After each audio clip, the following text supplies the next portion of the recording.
To join us first, Bill Warner has been a university professor, a businessman.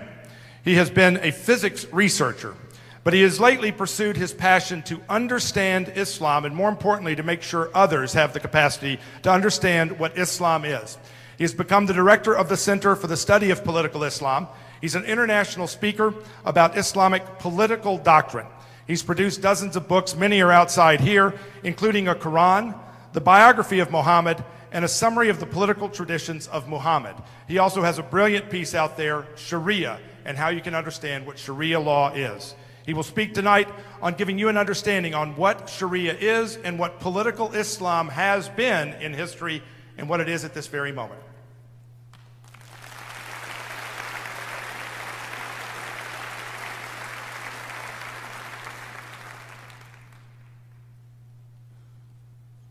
Well, I got a phone call this morning from a neighbor, and the neighbor said, Bill, you're in the Tennessean again. These are not good words. They don't like me.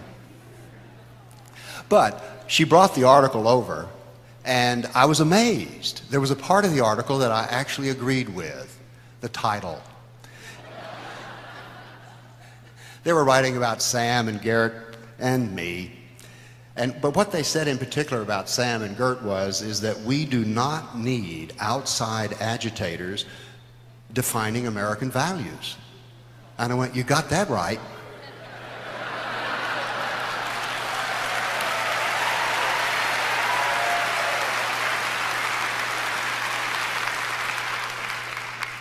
And now you see, they were talking about Sam and Gert's zip code.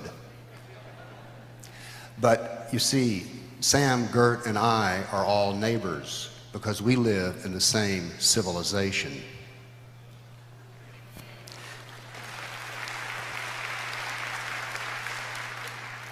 You see, we live in a civilization that has two key principles. The first principle is the golden rule. The second principle is critical thought. And from these, we derive our most powerful political principle, freedom.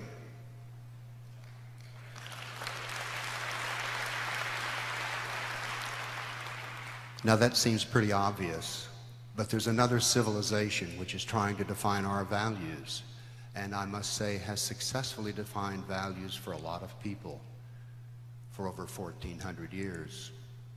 But the principles of Islam are submission and dualism, which I'm going to talk to you a little about tonight. And from the principles of submission and dualism, they derive their fundamental social principle of slavery. So we have one civilization based on the concept of human beings as free, and another civilization based on the concepts of slavery. So you're right. I do not want outside agitators determining my values.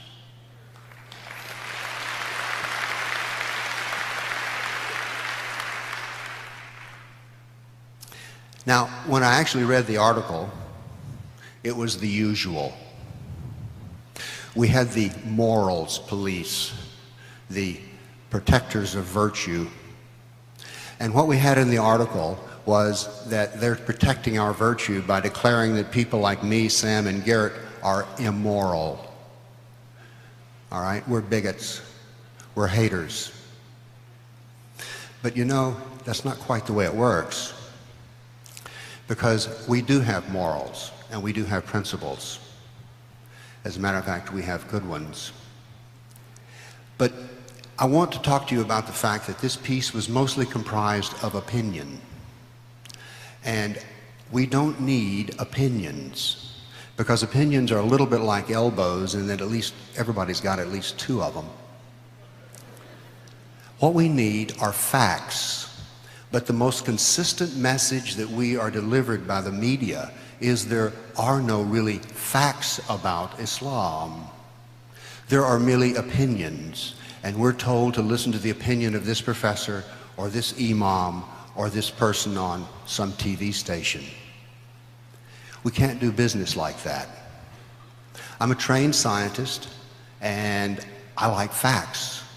As a matter of fact, I thought for a little refreshing view, what we might do briefly here today was I would teach you a little bit about some of the facts that spelled F-A-C-T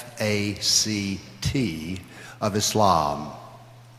Now, in a moment, you may get a little unsettled in your seat because we're going to have a slide, and on this slide are some numbers. But before we get to the numbers, I want to explain to you why there will never be an agreement between the people in the media and me.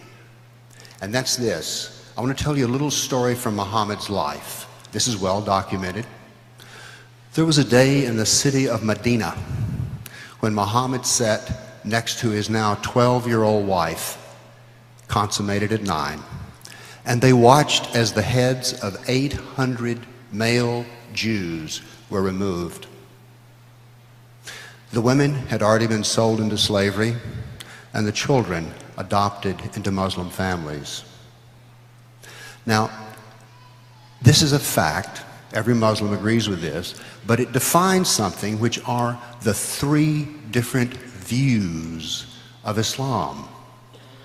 You see, there's the first view of Islam, and that is by Muslims, and that this was a wonderful day of complete triumph because the Jews had denied the prophethood of Muhammad.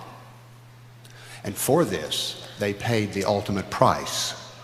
For their own intellectual freedom, they were murdered. Now, the 3 views are this. For the Muslim, this was a day of triumph because now Medina was Judenrein, freed of Jews.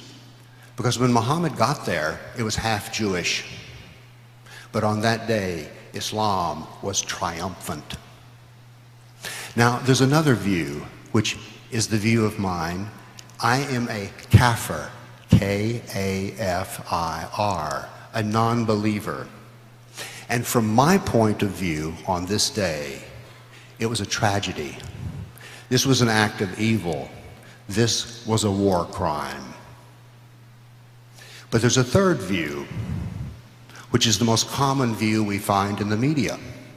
And that view is this. That was then, this is now, we don't need to be judgmental, and the West and Christians have done worse. So there you have the 3 different views. Now notice something. These will never line up. So this means that people in the media who are apologists for Islam will forever disagree with those who are kafirs and who actually know some of the facts of Islam. Now, I want to take just 1 or 2 moments here to show you some facts. The first slide. Now, it's a bar chart. Don't panic. This is actually pretty easy. When you think about Islam, you think it's about how to be a Muslim, right?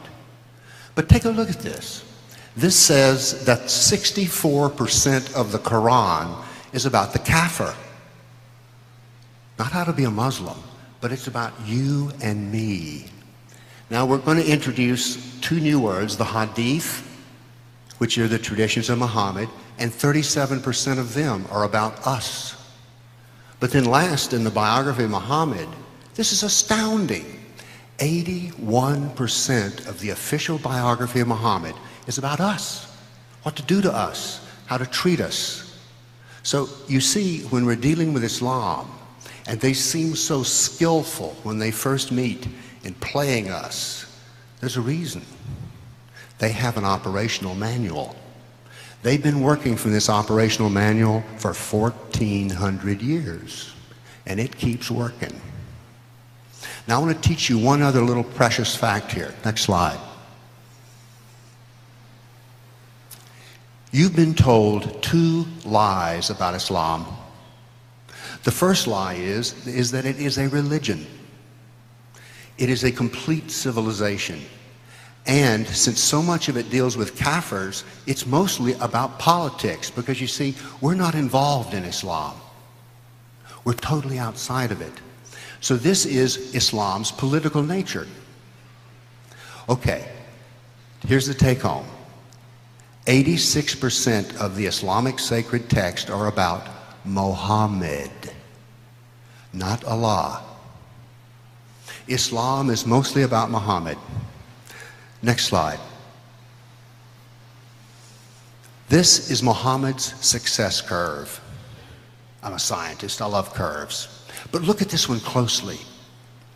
This says that Muhammad preached the religion of Islam for 13 years and got 150 people to join up with him. He went to Medina, where he became a jihadist and a politician, and we have a successful formula. Very successful. When Muhammad died, there was not a single enemy left standing. The religion, if that's all he had practiced, would have resulted in about 300 to 600 people being Muslims when he died. Now think about what I'm telling you here. Islam is primarily a political system. And again, when we see Islam and it comes into our society and it plays us like fools, there's a reason for this. They've got a manual. And we don't have a manual. We're having to develop one as we go on. I am suggesting that facts are the way to go about dealing with Islam. This is an ideological war. It is a war between two civilizations. And we will not win this war with bombs and bullets. We will win this war by the use of our minds. We will win this war by the use of critical thought. Now, some things here. How many times have you heard this thing? Well, that's not the real Islam. Or that's extreme Islam. Oh, bin Laden was a radical. Let me tell you something. Muhammad defines normalcy. Muhammad defines what it means to be moderate. If you are a Muslim and you are doing what Muhammad said, you are being moderate. These are facts we're going to have to learn to deal with, because we are going to have to engage Islam, not in opinions. We do not need opinion-based reasoning. We need fact-based reasoning. And we need people who will stand up, not for the oppressors, but for the victims. And what Sam and Garrett and I do is to stand up for the victims of Islam, and we oppose the oppressors.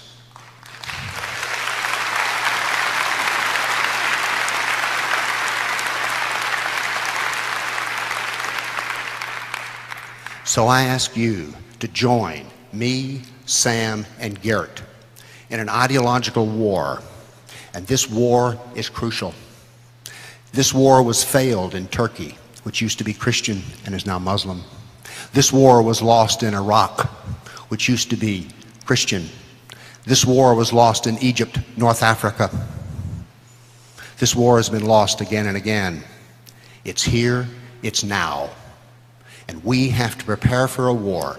But it's really easy, because you see, once you know the facts of Islam, you discover something. It is not that Islam is so strong, but we are ignorant, afraid, disorganized, and consequently weak. We can overcome this. This is very doable. I invite you again to join me, Garrett, and Sam. Thank you.